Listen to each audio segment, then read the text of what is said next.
नमस्कार, महुआ खबर देख रहे हैं आप। मैं हूं आपके साथ सबा शाहिद शेख। हमारे खास कार्यक्रम सवाल तो बनता है में आपका बहुत बहुत स्वागत है। भरत तिवारी एनकाउंटर मामले को लेकर बिहार की सियासत लगातार गर्म है। एक तरफ परिवार, समर्थक और कई सामाजिक संगठन पुलिस और प्रशासन पर सवाल उठा रहे हैं, तो दूसरी तरफ केंद्रीय मंत्री जीतन राम मांझी इस मामले में बिल्कुल अलग लाइन लेते दिखाई दे रहे हैं। मांझी ने न सिर्फ एनकाउंटर को सही ठहराया, बल्कि इस पूरे विवाद को के नजरिए से देखने की बात भी कही।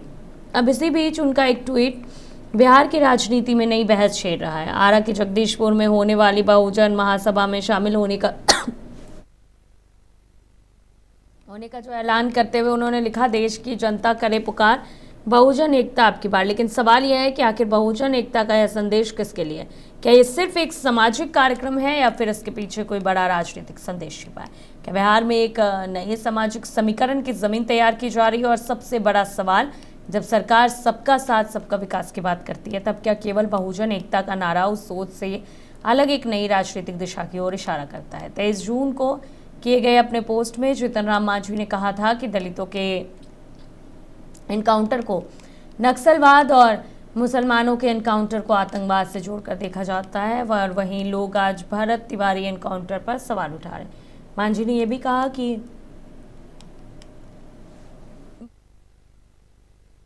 और पहले भी उसके खिलाफ आपराधिक मामले दर्ज हो चुके हैं। अब सवाल सिर्फ भरत तिवारी एनकाउंटर का नहीं है। सवाल यह है कि क्या बिहार की राजनीति एक बार फिर जातीय ध्रुवीकरण की ओर बढ़ रही है? क्या बहुजन एकता का नारा सामाजिक न्याय का एजेंडा है, या फिर आने वाले चुनाव की रणनीति? और सबसे बड़ा सवाल, क्या ये बहस कानून और न्याय की है, या फिर अब इसे जाति और समुदाय के चश्मे से देखकर कोशिश की जा रही है?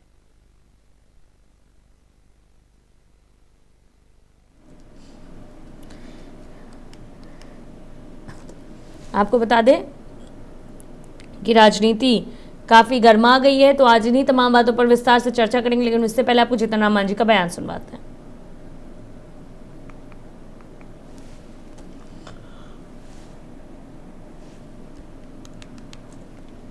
कहता है उसका परिवार की विक्षिप्त था, तो रिवॉल्वर क्यों उसके हाथ में दिया गया था?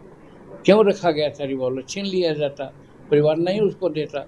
इसका मतलब है कि जानबूझकर परिवार वाले लोगों ने उसको उस्काया है। और पुलिस को अगर मार दिया होता, दो पुलिस मर जाता तो बहुत अच्छा होता। आए दिन देखा जा रहा है पुलिस पर बहुत सी आक्रमण हो रहे हैं, पिटा रहे हैं, कहीं कहीं मारे भी गए हैं। तो वो ठीक है, पुलिस मरे तो ठीक है, लेकिन जनता अगर किसी प्रकार से इनकाउंटर करे तो वो खराब है। कहने का मतलब है कि हम वहाँ के जो घटना घटी है, इनकाउंटर हुआ है, उसको हम जस्टिफाई।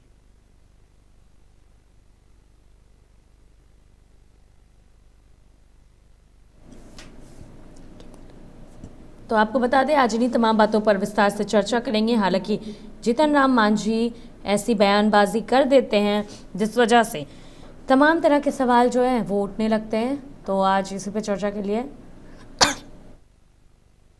भी हैं हमारे साथ डॉक्टर कमलदेव शुक्ला जी, प्रवक्ता कांग्रेस है, विजय यादव जी, प्रवक्ता हम है, मनीष पांडे जी, प्रवक्ता बीजेपी, और संजीव पाठक जी हमारे साथ वरिष्ठ पत्रकार है। आप सभी का बहुत बहुत स्वागत है। सबसे पहले विजय यादव जी का रुख करना चाहूंगी।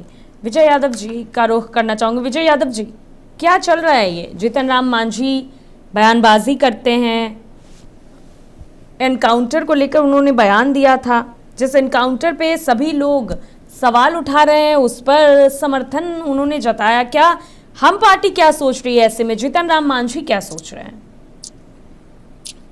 देखिए ना, जीतन राम मांझी केंद्रीय मंत्री हैं, हम पार्टी के मुख्य संरक्षक हैं, तो गलत कहाँ बोले हैं? वो तो ठीक ही कह रहे हैं कि जब उनके माता पिता कह रहे हैं कि भरत तिवारी विक्षिप्त हैं और लंबे समय से हैं और रिवॉल्वर उठाए हुए पुलिस पर, तो किसी को मार सकते हैं। यदि मारा जाए तो बहुत अच्छी बात है, लेकिन पुलिस किसी को इनकाउंटर कर दिया यदि क्रिमिनल को, तो गलत बात है। देखिए, मांझी जी का कहने का ये तात्पर्य नहीं था। मांझी जी का कहने का ये मकसद था कि जो अभी बिहार में क्राइम छिटपुट बढ़े थे और जितने सारे क्रिमिनल हैं उन पर लगाम यदि नहीं लगाया जाएगा तो बिहार का स्थिति बदतर हो जाएगी। इसलिए उन्होंने कहा था कि पुलिस जो भी इनकाउंटर कर रहा सोच समझकर अच्छा करा। लेकिन यहाँ लोगों के राजनीति सीखने की बात आई तो हमारे माननीय मुख्यमंत्री जी ने त्वरित, लोगों ने कहा कि गलत इनकाउंटर हुआ, त्वरित उन्होंने हाई कोर्ट के जो रिटायर्ड जज हैं उनसे जांच करवाने का काम कर रहे हैं कि यदि जो भी पुलिस ने इनकाउंटर किया है यदि दोषी होंगे उन्हें सजा मिलेगा। सस्पेंड तो कर ही दिया गया है, लेकिन यदि दोषी होंगे तो उनको सजा निश्चित मिलेगा। देखिए एनडीए की सरकार में न किसी को बचाता न किसी को मारता है। जो सही न्याय होगा वो भरत तिवारी के परिवार वालों को मिलेगा। और जहां कहते हैं कि लोग भरत तिवारी को मार दिया गया, तो कहते हैं कि वो भरत तिवारी 4 लाख 5 लाख का रिवॉल्वर कहां से खरीद दिया भाई? जो विक्षिप्त था वो तो किसी को मार सकता था, अपने माँ बाप को भी मार सकता था, किसी को भी मार सकता था। जब विक्षिप्त था, उसके हाथ में रिवॉल्वर था, उसका दिमाग कंट्रोल में नहीं था, किसी को मार सकता था। तो मांझी जी गलत कहाँ कहे हैं? मांझी तो ठीक ही कहे हैं। और एक चीज और आपको मैं बतला देता हूं कि देखिए जो क्रिमिनल होता है किसी जाति का नहीं होता, किसी जमात का नहीं होता। क्रिमिनल का एक अलग जात होता है। मैं ये नहीं कह रहा हूं कि भरत तिवारी क्रिमिनल थे, लेकिन मैं जनरल बात मैं कह रहा हूं, चाहे यादव हो, मुसलमान हो, दलित हो, पिछड़ा हो, दलित के लोग को लोग मारे जाते हैं पुलिस इनकाउंटर में तो लोग कहते हैं कि नक्सली था। यादव मारे जाते थे 15 साल का बिगड़ा हुआ था।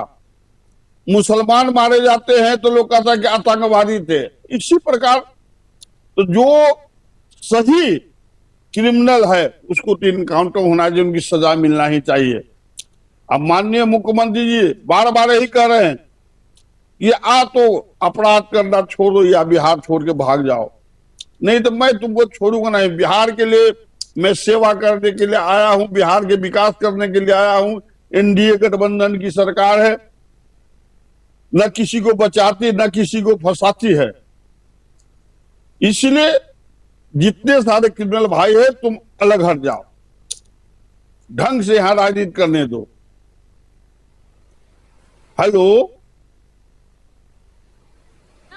हेलो विजय जी, आवाज आ रही है आपको? हाँ आवाज मिल रही है। आप लोगों को आवाज मिल रही है? जी जी आवाज आ रही है। विजय जी मैं पूछ रही हूँ, भरत भूषण तिवारी तो अपराधी नहीं थे ना? हाँ, हमारे मांझी जी ये कहाँ कह रहे हैं कि अपराधी थे? मैं कहाँ कह रहा हूँ कि अपराधी थे? ये तो अपराधी अब जांच के बाद पता चलेगा। अब तो पोस्टमार्टम रिपोर्ट भी आ गया। पुलिस ने काउंटर जो किया है, पैर में गोली मारा था, लेकिन बदकिस्मती है कि वो मर गए। अब तो पोस्टमार्टम रिपोर्ट भी आ गया है। चलिए ठीक है विजय जी, आपके पास लौटेंगे। और भी गेस्ट हमारे साथ हैं तो एक एक रिएक्शन ले लेते हैं, फिर आपके पास आके विस्तार से चर्चा करेंगे। डॉक्टर कमल देव शुक्ला जी का रुख करना चाहूंगी, प्रवक्ता कांग्रेस। कमल जी बहुत बहुत स्वागत है आपका। कमल देव जी, ये क्या हो रहा है? एक तरफ पहले भरत भूषण तिवारी पर बयान देते हैं जीतन राम मांझी, अब जो है जीतन राम मांझी आयोजन करने के लिए जा भी रहे हैं आरा, महादलित सभा करने वाले हैं वो।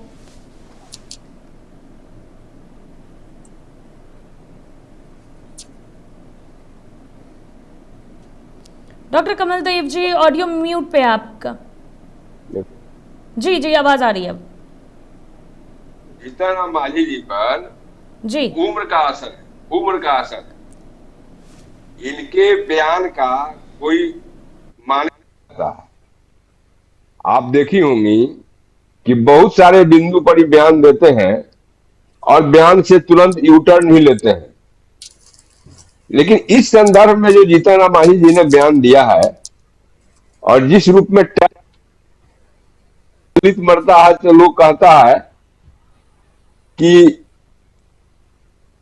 नक्सली मर गया, नक्सली का काउंटर हुआ। मुस्लिम मरता है तो लोग कहता है कि आतंकवादी को मारा गया। और एक व्यक्ति अपराधी कह रहे हैं कि अपराधी।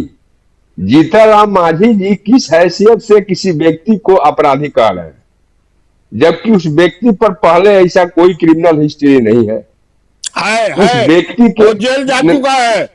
अरे विजय भाई, ए विजय भाई, तारा से अधिक जानकारी बता। 2 मिनट सुना, तू बोलत रहा हम सुनत रही। हाँ 2 मिनट सुना। मांझी जी देख रहे हैं, आपको घबराने की जरूरत नहीं है। तो उस पर कोई खास केस नहीं था। अगर था भी तो पुलिस को मारने का कहीं से न तो अधिकार है न कानून अनुमति देती है। ऐसी स्थिति में पुलिस का किया गया कार्रवाई दुर्भाग्यपूर्ण है और भरत तिवारी का काउंटर नहीं हुआ है, इनकाउंटर नहीं हुआ है, हत्या की गई है।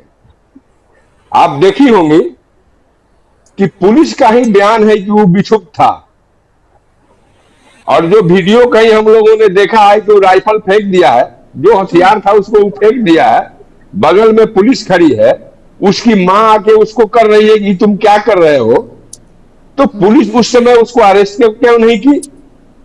और जब पुलिस खुद कहती है कि मानसिक विक्षुब्ध था, जब हथियार वो फेंक दिया, पुलिस पर भरोसा किया, तो पुलिस को तो उसे गिरफ्तार करके मानसिक आरोग्यशाला में ले जाना चाहिए था इलाज कराने के लिए। जी। जब फांसी का भी ऑर्डर कोर्ट द्वारा होता है और उस व्यक्ति का अगर तबीयत खराब होता है तो तब तक उसको फांसी नहीं दी जाती है जब तक मेडिकली उसको कंप्लीट फिट नहीं घोषित किया जाता।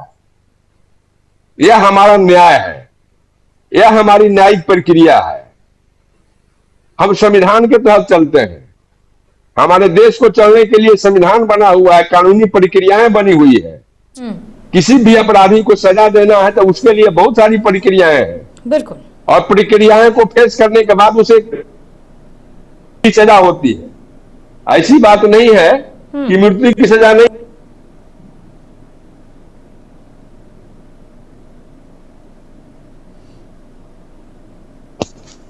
जी जी कमलदेव जी, ठीक है, आपके पास लौटेंगे। और भी गेस्ट हमारे पास हैं, फिर विस्तार से बात करेंगे। बीजेपी प्रवक्ता मनीष पांडे जी भी हमारे पास साथ है, तो उनका रुख कर लेते हैं। मनीष जी, बहुत बहुत स्वागत है आपका।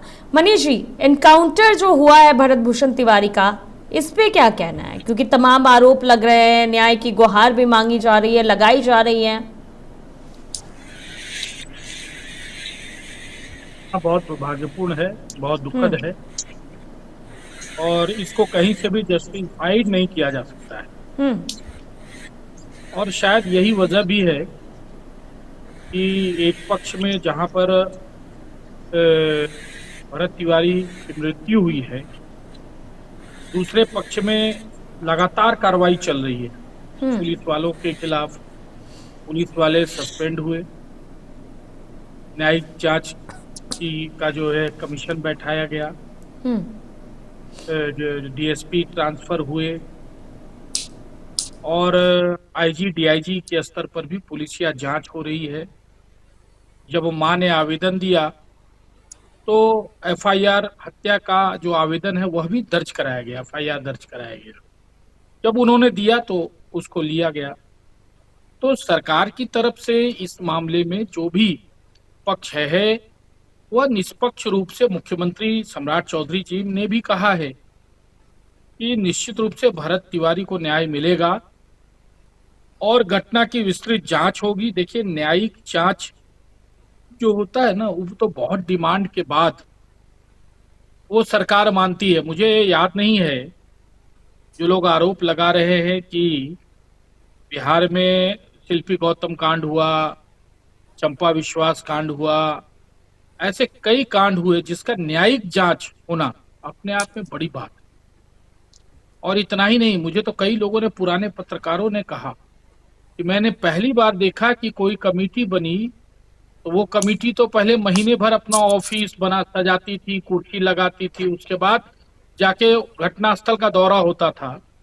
लेकिन मैं विनोद सिन्हा जी को धन्यवाद दूंगा कि वो बनते के साथ ही उनका नाम आया और उसके दूसरे दिन ही वो घटनास्थल में जाके पीड़ित माता पिता से मिले। तो देखिए, इसका दो पक्ष है। एक पक्ष तो यह है कि भरत तिवारी जो है वह आज की तारीख में हमारे बीच नहीं है।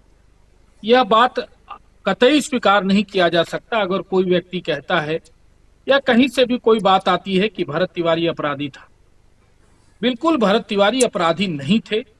किसी के ऊपर केस होना, किसी के ऊपर केस रहना एक अलग विषय है, लेकिन अपराधी प्रवृत्ति का, अपराधी मानसिकता के भरत तिवारी नहीं थे।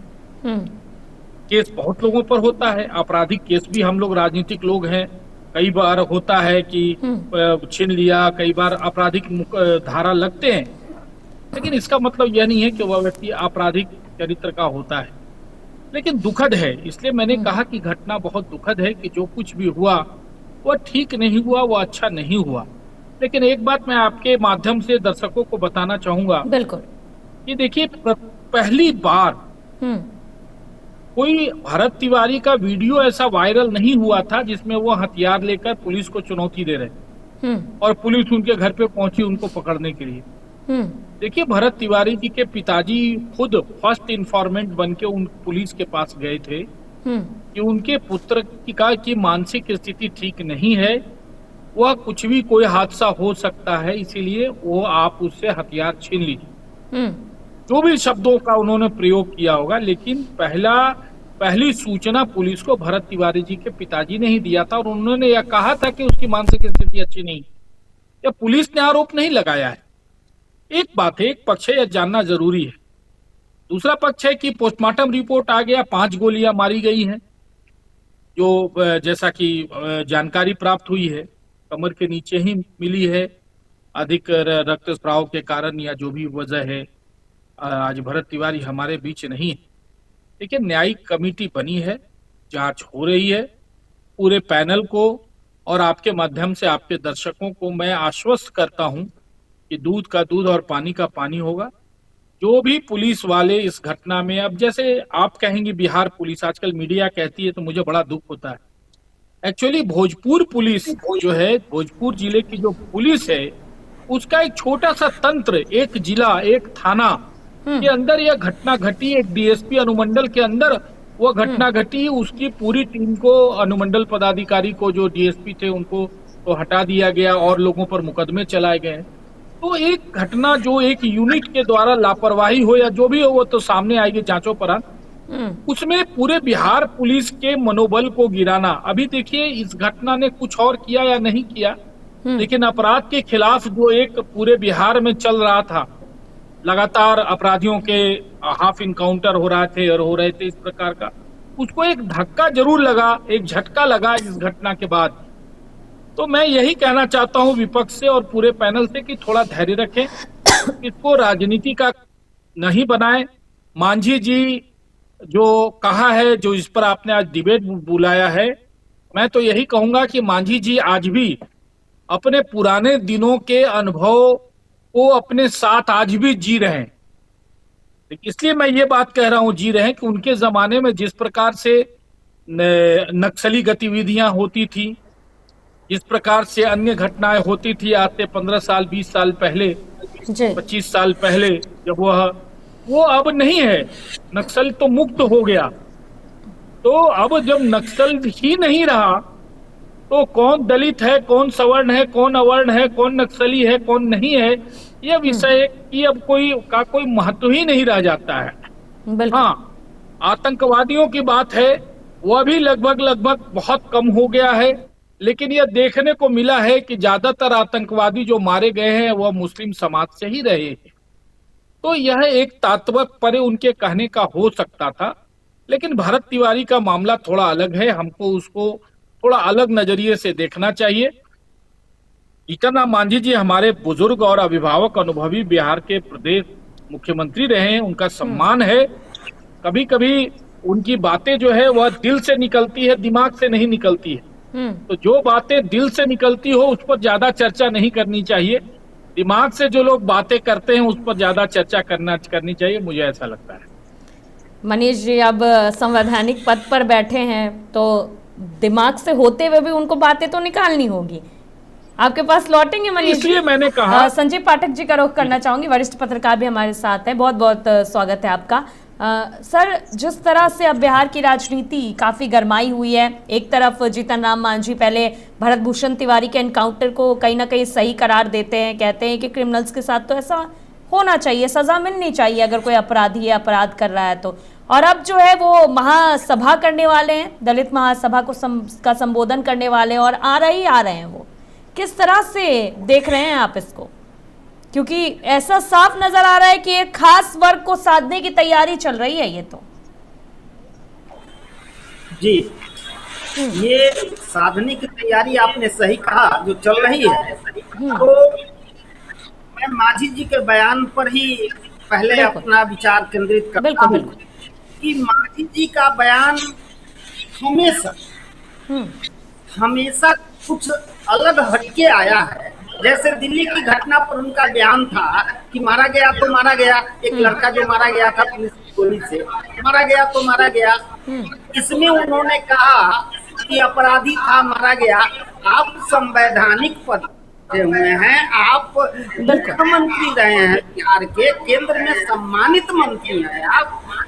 ये इस घटना से आपको ये नहीं लगता है कि क्या बिहार में कानून व्यवस्था पर असर पड़ेगा?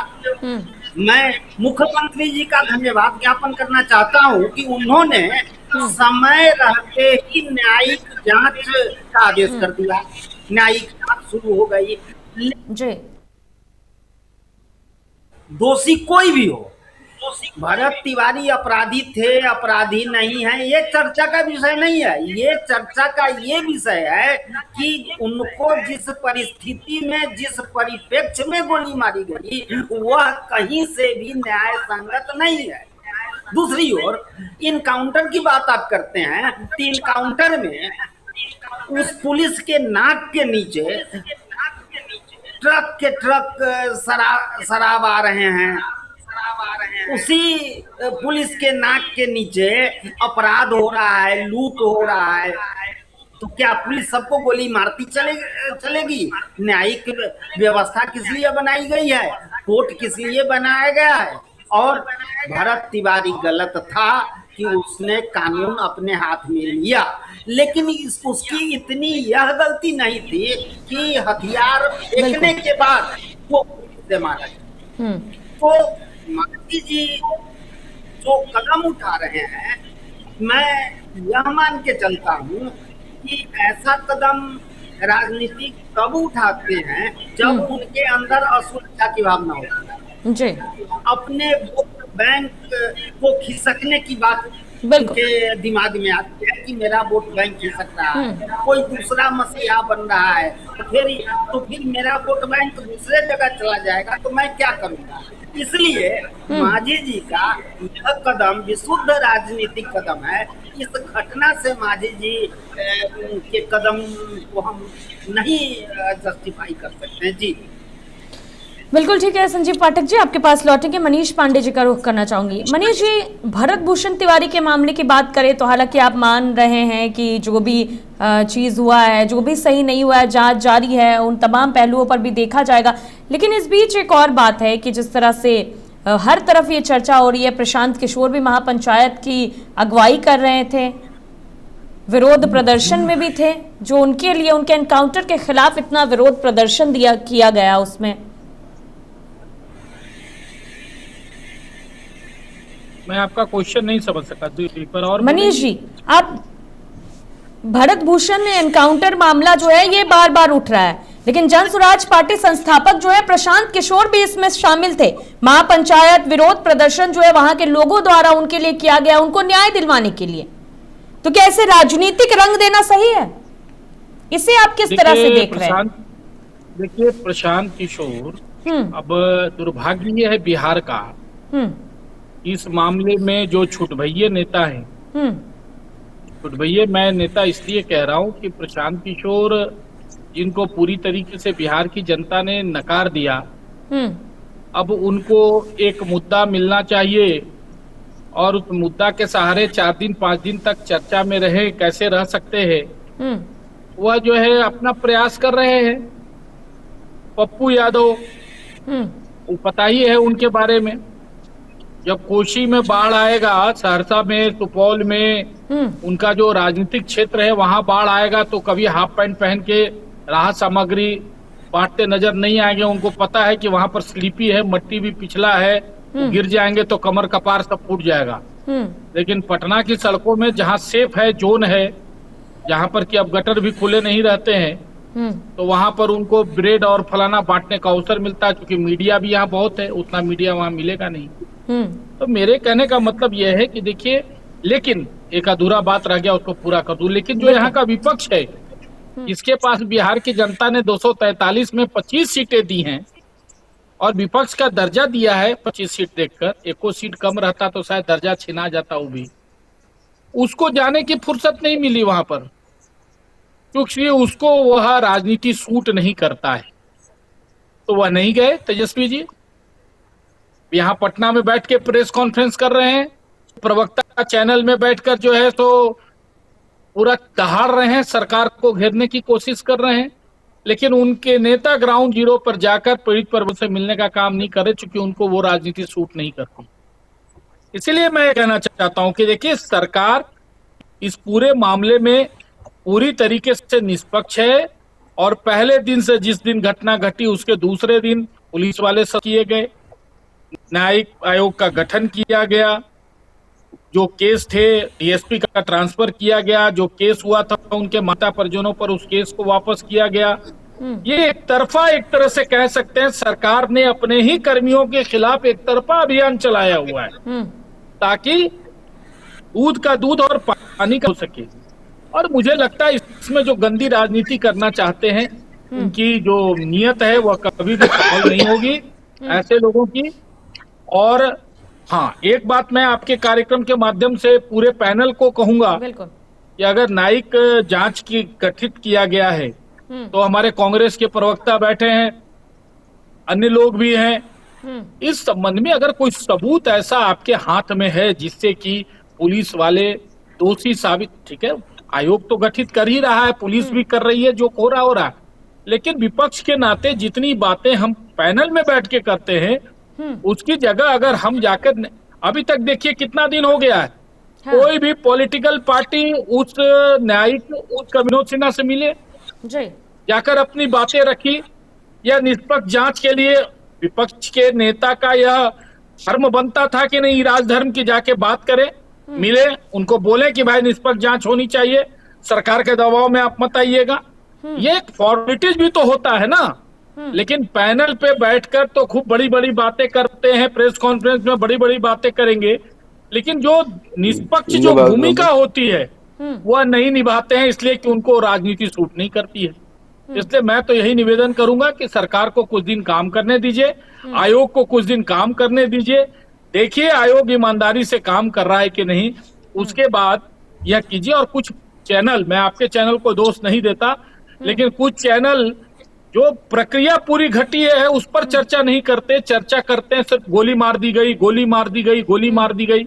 मुझे लगता है यह भी आपत्तिजनक है, क्योंकि गोली मारी गई तभी तो यह सारा चीज जांच कमेटी और ये सब की जरूरत पड़ रही है। अगर पकड़ लिया गया होता तो क्यों होती। तीसरी एक बात और मैं कहना चाहूंगा, मुझे लगता है कि अन्य लोग भी इस पर जरूर प्रकाश डालेंगे कि देखिए, 2 विजुअल्स अभी तक पब्लिक डोमेन में नहीं आया, इतने सारे वीडियो आए, ऑडियो आए, सब आए।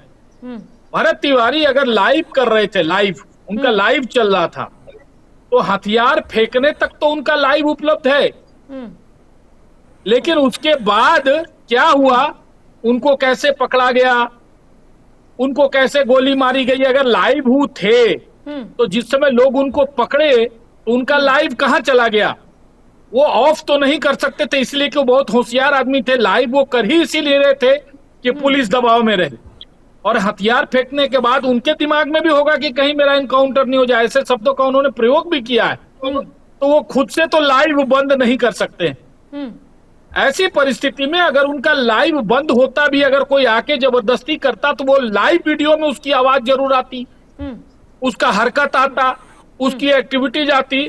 लेकिन अभी तक मुझे भी खुद आश्चर्य होता है कि हथियार फेंकने के बाद वो फुल स्टॉप हो गया है, उसके बाद की कोई चर्चा कैसे लाइव एंड हुआ, बैटरी अचानक डाउन हो गया कि क्या हो गया, यह सब विषय जो है वह जांच का विषय है। और पुलिस पकड़ी, कहीं दूर से कोई वीडियो नहीं बना पाया पुलिस को पकड़ते हुए, गोली मारते हुए का भी कोई वीडियो उपलब्ध नहीं है। मतलब ठीक है, मारी गई 5 गोलियां, ये तो जग जाहिर है ना, इससे कोई इनकार नहीं कर सकता। लेकिन आज के जमाने में, और ऐसा ही मुझे आश्चर्य तब भी हुआ था जब मोकामा में हत्या हुई थी उनकी, क्या नाम है आपको, और उसके भी सारे वीडियो विजुअल्स आए थे जो अनंत सिंह पर आरोप लगे थे, लेकिन उनको गोली मारते हुए या गाड़ी से कुचलते हुए वाला विजुअल्स नहीं मिल पाया। यह अपने आप में की बात है। जबकि कई प्रकार का वीडियो वहां बन रहा था, बहुत लोगों के पास मोबाइल थे, सब लोग रिकॉर्डिंग कर रहा था।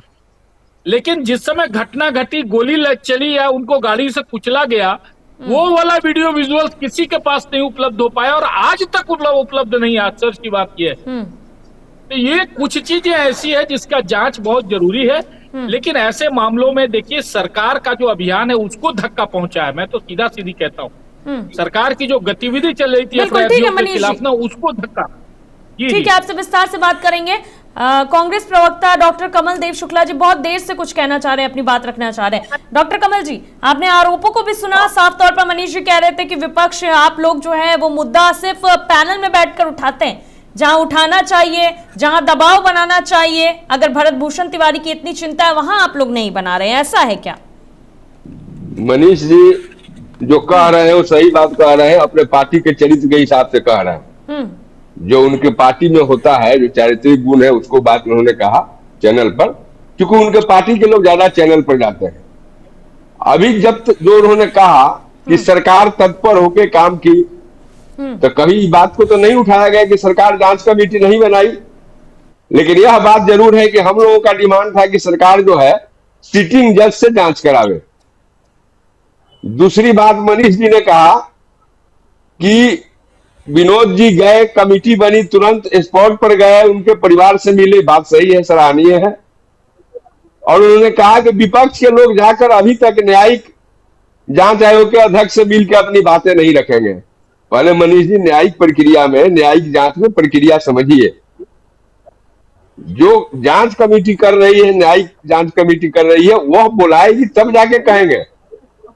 और जहां तक विरोधी दल का बात है, तो आपका संकेत जिस दल पर था वो गया कि नहीं गया ये हम नहीं जानते हैं। लेकिन कांग्रेस पार्टी स्पॉट पर गई थी, हमारे प्रदेश अध्यक्ष भी गए थे, कांग्रेस के एक बड़े नेता अखिलेश प्रसाद सिंह जी हैं, वो भी गए थे। जाके स्पॉट पर सारी बात लोगों ने रखा था, और जो जो बातें आई हैं उस सारी बातों को लोगों ने रखा है तथ्य के साथ। अब मैं इनसे जानना चाहता हूं जी कि इन्होंने कहा कि कोई विजुअल नहीं आया कि पुलिस ने उसको इनकाउंटर किया, और इन्होंने तुलना किया मोकामा के अनंत सिंह और दुलारचंद यादव वाले घटना का, बिल्कुल, कि उसमें भी कोई वैसा नहीं मिला जिसमें देखा जाए कि अनंत सिंह ने गोली मार रहे हैं। तो वह घटना कुछ और थी और यह घटना कुछ और है। यह घटना है एक सामाजिक कार्यकर्ता, आरटीआई वर्कर द्वारा जो स्थानीय प्रशासन के खिलाफ उनके भ्रष्टाचार के लिए विरोध में आवाज उठाता था और स्थानीय प्रशासन को नाकोदम किए हुए था उनके कुकर्मों पर। तो इसका एक जांच का एंगल ये भी हो सकता है कि अभी तक अपने सामाजिक परिवेश में भरत तिवारी ने स्थानीय किन किन पदाधिकारियों पर आरटीआई के द्वारा मांग करके तथ्य इकट्ठा करके खिलाफ आवाज उठाया था।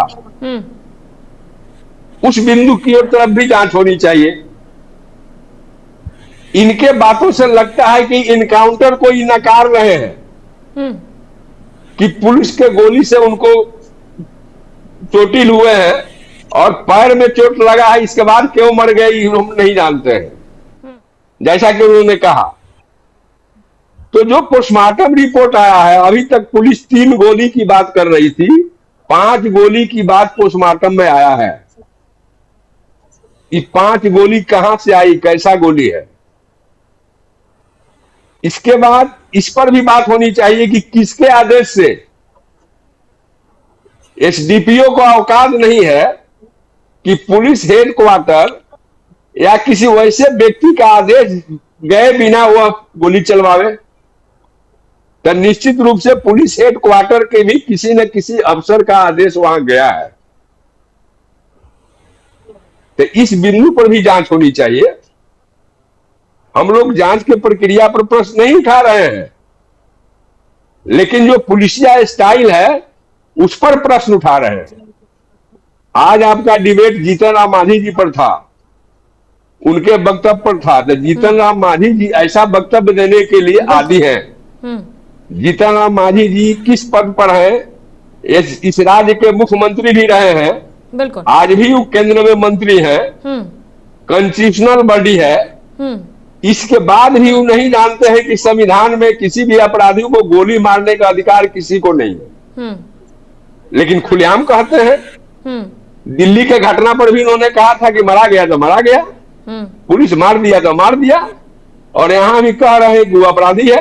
हम्म। जीतन राम मांझी खुद अपराधी है। अगर अपराधी नहीं है हम्म। तो केवल अपने परिवार के ही लोगों को एमएलए एमएलसी क्यों बनवाते हैं? हम्म। ये भी अपराध है। संविधान के नजर में परिवारवाद भी एक अपराध है और संवैधानिक प्रक्रिया का उल्लंघन है। और जीतन राम मांझी के लिए मुसहरवाद केवल जीतन राम मांझी के समधिन समधी, बेटी दामाद, पतोह और बेटा है, और जीतन राम मांझी स्वयं है।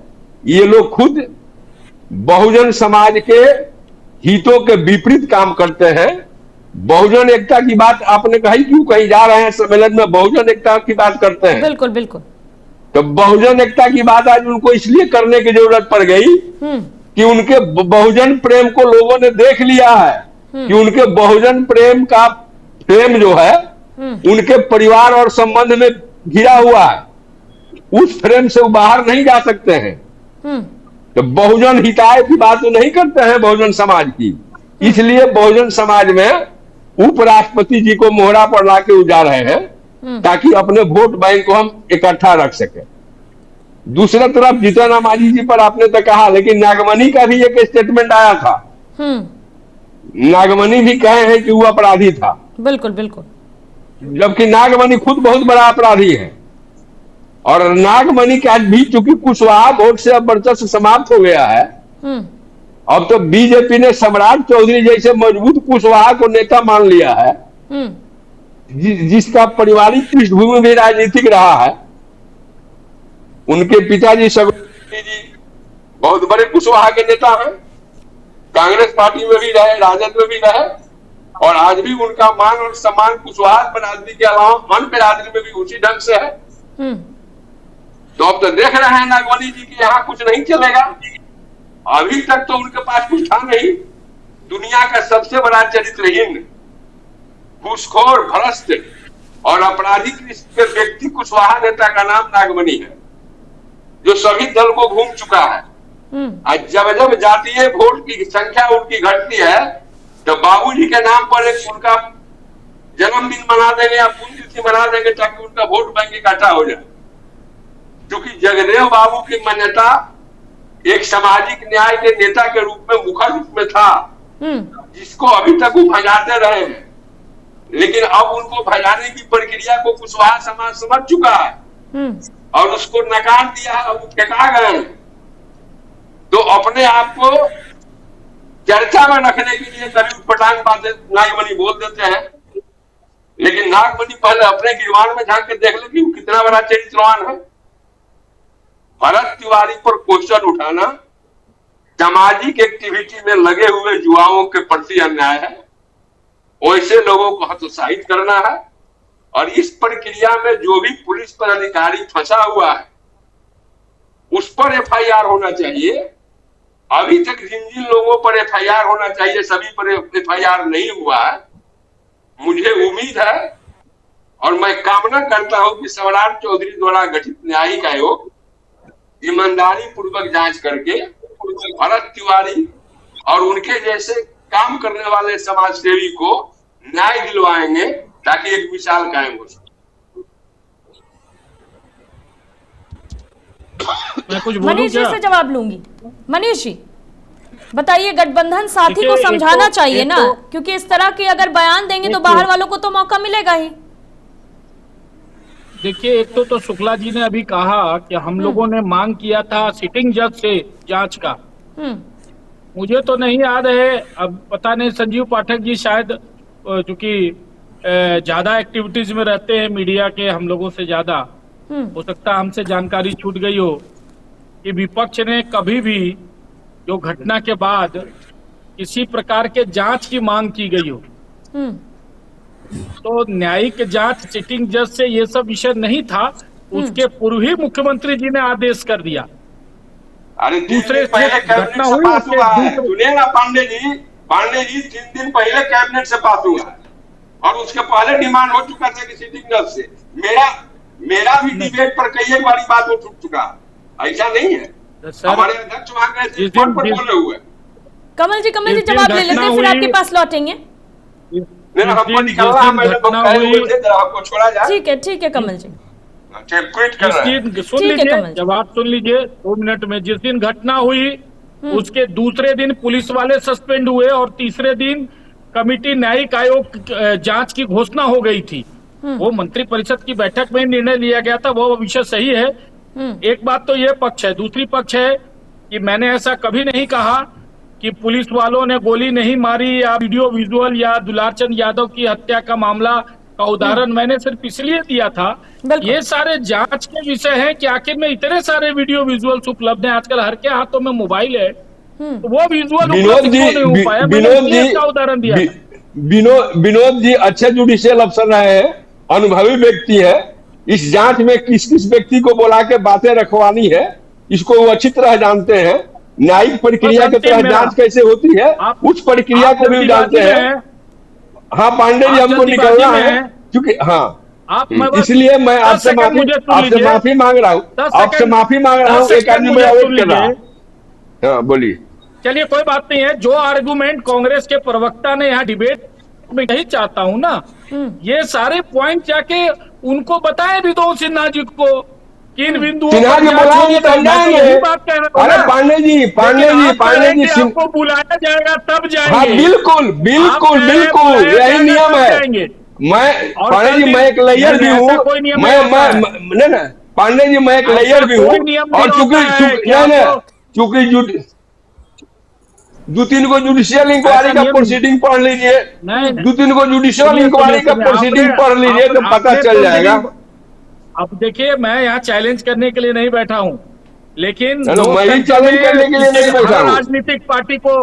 हर राजनीतिक पार्टी को यह अधिकार है कि वह चाहे कहीं पर भी, न्यायालय में भी वो जा सकता है मुद्दे को लेकर, राइट टू जो इंफॉर्मेशन एक्ट के आधार पर, और कोई गठित कमेटी हुई है तो उसके पास भी जा सकता है। ठीक है, वो नहीं आपको सुनेगा, आप मीडिया में जाएंगे, आप जनता के बीच में जाएंगे कि नहीं हम गए थे, हमको नहीं सुना। चुनाव आयोग पर आप लोग आरोप लगाते रहे हैं ना, क्या दिक्कत है? कल दिन जब जांच कमेटी आएगी, जांच रिपोर्ट आएगा तो आप कहेंगे कि ये तो गलत था, सरकार के प्रभाव में ऐसा दे दिया गया, और तब आप लोग उस पर राजनीति करेंगे। मैं तो कहता हूँ अवसर आप क्यों खो रहे हैं? उसके पहले आप अपनी बातों को लेकर जाइए, मिलिए, और मीडिया में भी उन बातों को रखिए कि इन बिंदुओं पर जांच होनी चाहिए। लेकिन आप वह काम नहीं करेंगे, पता है ना आप करेंगे ना आपके नेता राहुल गांधी करते हैं। आप सिर्फ प्रोपगंडा करते हैं, मीडिया में बैठकर सरकार को बदनाम करने की कोशिश करते हैं। पहले सिर्फ एसडीएम की बात हुई थी, उसके बाद अब एसपी पे आरोप लग रहे हैं। पहले तो कुछ नहीं बोला गया, जब न्यायिक कमेटी गठित हो गई तो अब कहते हैं कि सीबीआई से जांच होनी चाहिए। मतलब कोई भी काम कर देंगे तो विपक्ष को जो है वह मंजूर नहीं है। विपक्ष एक कदम आगे बढ़कर हमेशा आरोप लगाती रहती है सरकार पे, यह उचित नहीं है। ठीक है मनीष जी। संजीव पाठक जी का रुख करना चाहूंगी।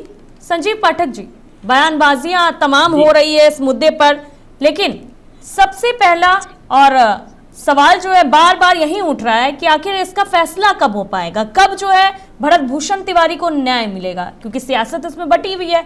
तमाम तरह की प्रतिक्रियाएं भी आ रही है। हालांकि उनके अगर परिजनों को देखा जाए और वहां के लोग जो है बिलौटी गांव के लोग, उन लोगों ने भी बहुत प्रदर्शन किया, मांग उठाई, न्याय की गुहार लगाई, साथ ही साथ नारे भी उन लोगों ने लगाए थे कि भरत भूषण तिवारी अमर रहे। जी जी, देखा जाए यह बिहार में विकास को बाधित करने का यह आंदोलन का स्वरूप है। जहाँ तक भरत तिवारी इनकाउंटर का सवाल है, तो इस इनकाउंटर में न्यायिक जांच हो गया है।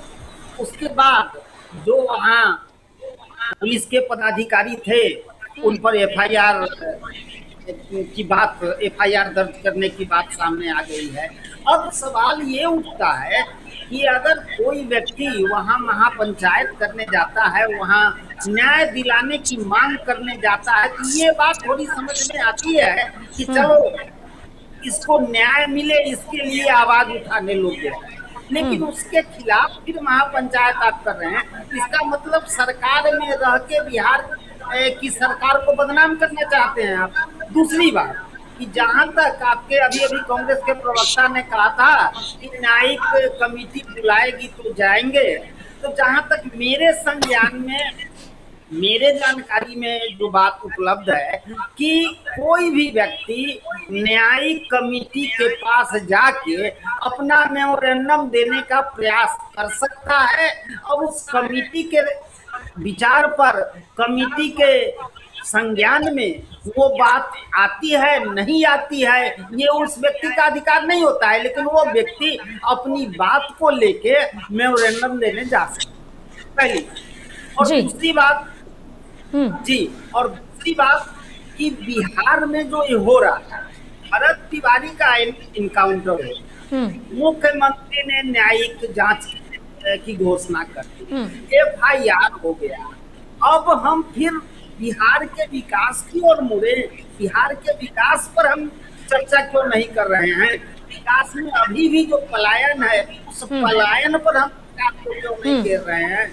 तो आप खुद सरकार में हम रह के अपनी मजबूती के लिए महापंचायत कर रहे हैं। मेरे समझ से राजनीतिक रूप से यह सूचिता का सवाल नहीं है। जी बिल्कुल ठीक है। विजय यादव जी का रुख करना चाहूंगी। विजय यादव जी, आखिरी कमेंट आपसे लेना चाहूंगी। संवैधानिक पद पर बैठे हुए व्यक्ति को इस तरह का मैसेज, इस तरह की बयानबाजी नहीं करनी चाहिए, वो भी इतने संवेदनशील मुद्दे पर जिसपे इतने सारे लोगों की भावनाएं जुड़ी हुई है। देखिए हमारे मांझी जी का भी भावना जुटा हुआ है। उनका कहने का अर्थ ये नहीं था, वो तो जनरल क्रिमिनल पर उन्होंने इनकाउंटर करने की बात कहा है, समझे। लेकिन आप इस भावना से जोड़ कर उनको आप इसमें सता रही हैं, तो ये गलत बात है। मांझी जी का ये इंटेंशन नहीं था कि भरत तिवारी को क्यों नहीं गोली मारा गया, वो तो जनरल लोगों के बारे में बोले, जो जनरल क्रिमिनल। देखिए हमारा बिहार विकास की ओर अग्रसर है, हम लोग विकास के बारे में सोचे, विनाश की ओर नहीं जाए। आज जो लोग उनके नाम पर, भरत तिवारी के नाम पर जातीय गोलबंद हो रहे थे, बिहार का विकास करेगा, ठीक है। ये तो जब न्यायिक जांच हो रही है तो दूध का दूध पानी का पानी होना है कि पुलिस यदि गोली मारी है तो क्यों मारी है, मारी है तो गलत ढंग से मारी है तो उनको सजा होगा, उनको फांसी की सजा मिलने वाली है, उनके माँ बाप मांग रहे हैं। देखिए मेरा सरकार इतना कमजोर है। श्रीमान हम के प्रवक्ता महोदय, मेरा एक आपसे सवाल है कि संवैधानिक पद पर बैठे व्यक्ति, देश के मंत्री, वो एनकाउंटर को कैसे सही ठहरा सकते हैं? मेरा सवाल ये। देखिए हम लोग संविधान को मानने वाले हैं और उन्होंने ये नहीं कहा कि इनकाउंटर से, उन्होंने कहा कि जब तक इस राज्य में क्राइम होते रहेंगे, आप देखा होगा कि क्रिमिनल आए दिन आप ही लोग ने हल्ला करते हैं कि चैन छीन लिया तो बलात्कार हो गया तो गोली मार दिया। तो ये एनडीए के गठबंधन के सुशासन की सरकार है। ये मैं चाहता हूं कि बिहार के जितने सारे माता बहने हैं शांति पूर्वक 10 बजे, 11 बजे, 12 बजे रात तक रोड पर घूमे, कोई क्रिमिनल नजर नहीं आए। जब आप लोग ही क्रिमिनल को बढ़ावा देंगे तो बिहार का क्रिमिनल और आगे बढ़ जाएगा। इसलिए देखिए हमारे माननीय मुख्यमंत्री जी ने क्रिमिनल को कौन बढ़ावा दे रहा है? तो भरत भूषण तिवारी की बात हो रही है और अभी कुछ देर पहले आपने भी माना था कि आप लोग उन्हें अपराधी नहीं बता रहे हैं, फिर कैसे बढ़ावा दे रहा है और कौन दे रहा है बढ़ावा? सवाल वो अपराधी है या नहीं है, ये तो उनके माता पिता कह चुके कि विक्षिप्त है। ये भी मेरा कहना है कि वो विक्षिप्त थे तो 4 लाख 5 लाख का ऑटोमेटिक रिवॉल्वर कहां से लाए? वो क्यों पुलिस में उठा लिए? वो आपको भी उठा सकते थे, आपको भी मार सकते थे, किसी को भी मार सकता था। ये मैं नहीं कह रहा हूं कि वो अपराधी थे। दे देते ना सजा, मान लेते हैं आपकी बात, कानून के तहत सजा देना चाहिए था फिर तो। ये तो जांच का विषय बनता कि पुलिस गोली मारी कि नहीं मारी। बिल्कुल विजय जी, जांच का विषय है तो जांच से पहले अपने मन से किसी को ये बोल देना और एनकाउंटर का समर्थन कर देना, ये भी तो गलत है ना। ठीक है विजय जी, संजीव जी, मनीष जी और डॉक्टर कमल देव जी, बहुत बहुत शुक्रिया आप सभी का हमारे साथ जुड़ने के लिए। दरअसल आपको बता दें कि जीतन राम मांझी ने जिस तरह से बयान दिया था, ये मुद्दा काफी अब तूल पकड़ रहा है, क्योंकि अब जो है वो वहां पे आने वाले हैं और महादलित सभा को संबोधित करने वाले हैं। हालांकि इसे लेकर तमाम तरह की राजनीतिक चर्चाएं भी तेज हो गई कि क्या किसी खास वर्ग को जो है जीतन राम मांझी साधने की कोशिश कर रहे हैं। फिलहाल के इतना ही, देखते रहिए महुआ खबर। नमस्कार।